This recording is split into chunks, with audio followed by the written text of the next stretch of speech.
হ্যাঁ অভি, বল বল, কেমন আছিস বল আগে। ঠিক আছে ঠিক আছে, তোর কোনো চিন্তার কারণ নেই। 1,500 টাকা লাগবে তো, আমি তোকে ফোন পে করে দিচ্ছি। এই নাম্বারেই তো ফোন পে তোর? আচ্ছা আচ্ছা আচ্ছা। তারপরে তোদের ট্রিপের কি খবর বল? গ্রুপে সবাই কি রাজি আছে তো?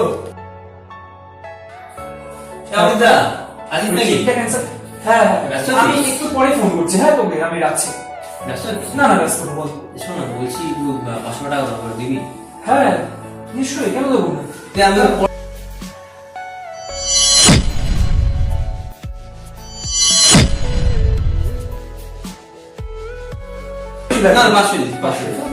আমি তোকে নেক্সট উইকে দিই।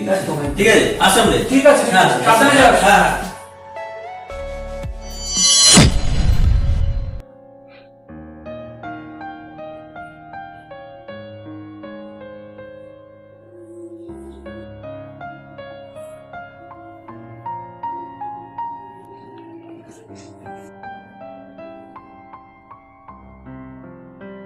কিরে, এত চিন্তিত কেন? কিছু বললি বাবা? বলছি এত চিন্তা কিসে? একটু তো চিন্তায় আছি।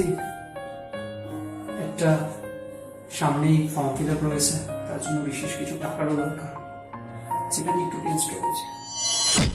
টাকার দরকার যখন তোর এত বন্ধু, তাদের ফোন কর। তো তুই সবাইকে যে এত টাকা দিস তোর বন্ধুদের, তাদের ফোন করে দেখ, বল। খারাপ বলনি, তাহলে শুভজিৎকে কি একবার ফোন করে দেখবো? ফোন করে দেখ।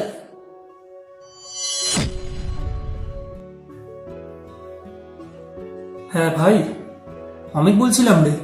হ্যাঁ বল। বলছিলাম আমার শোন না, একটু আর্জেন্টলি কিছু টাকা দরকার, তুই আমাকে একটু হেল্প করতে পারবি? কত লাগবে তোর? ওই ধর না 2,000 টাকার মতো হলেই হবে। এই 2,000 আমার কাছে হবে না রে, এত টাকা তুই অন্য কোথাও দেখে নে ভাই। হবে না? একটু দেখ না রে না রে, হবে না রে, সরি রে, রাখলাম। আচ্ছা আচ্ছা ঠিক আছে।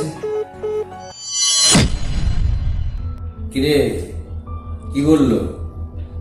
হলো টাকার ব্যবস্থা? না বাবা, ও বললে ওর কাছে এতটা টাকা হবে না।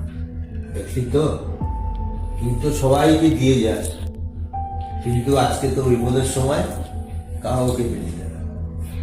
এই যুগে কি জানিস তো, আসল বন্ধু পাওয়া কঠিন, আর তার থেকে বড় বিশ্বাসটা কঠিন।